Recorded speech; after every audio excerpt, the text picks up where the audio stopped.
If you're looking for help with your dog's behavior, you might assume that training is the answer, but management can actually play an important role too. Today we have certified dog trainer Lisa Desatnik here from So Much PETential joining us to talk more about some management strategies. Lisa, good morning. Yeah, that's somebody call the manager. Bring the manager here. What is management when it comes to our pets? Management is such an important piece of any kind of behavior modification plan.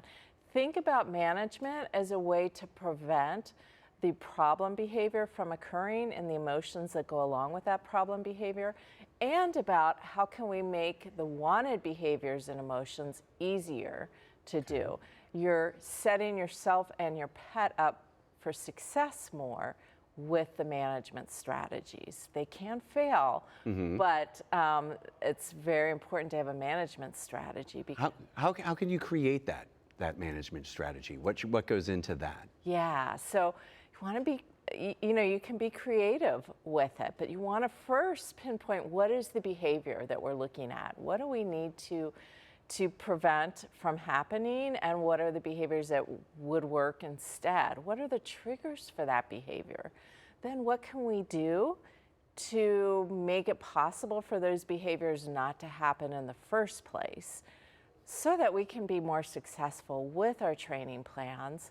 Sometimes you want to just do management by itself. It just depends on where you're at with things and the safety risk and lots of different factors that go into that. But those are the key ingredients when you're thinking about a management plan. You want something that's going to be relatively as easy as possible for you to do, so that you do it and as much as possible. I mean, when you use that word, management, it kind of, to me, insinuates that this is an ongoing thing. Is this something that we're always going to do with our pets once we get this implemented?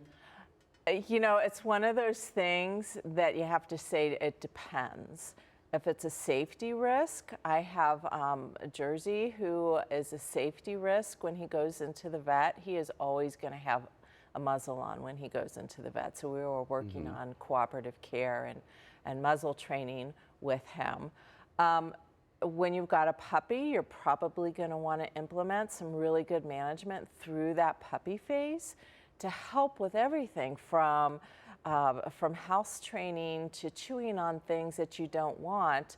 This is Brutus and I, when we're first starting to work on leash skills, this was probably his first time practicing. We didn't want to take him to a busy park or a sidewalk where there's going to be distractions everywhere. We want to start building these skills in a place where he can learn better, and that's really important. Oh, that sounds great. This is Jersey starting to learn to put his face in the muzzle, and then he gets treats for that, and we're making it just a fun game for him. This is a cool thing to do, to put my face in that muzzle.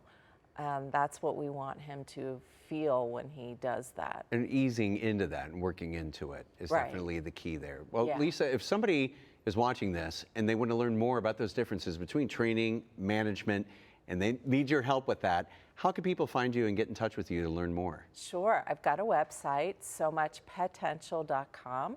I'm also on Facebook and Instagram as So Much PETential. All right.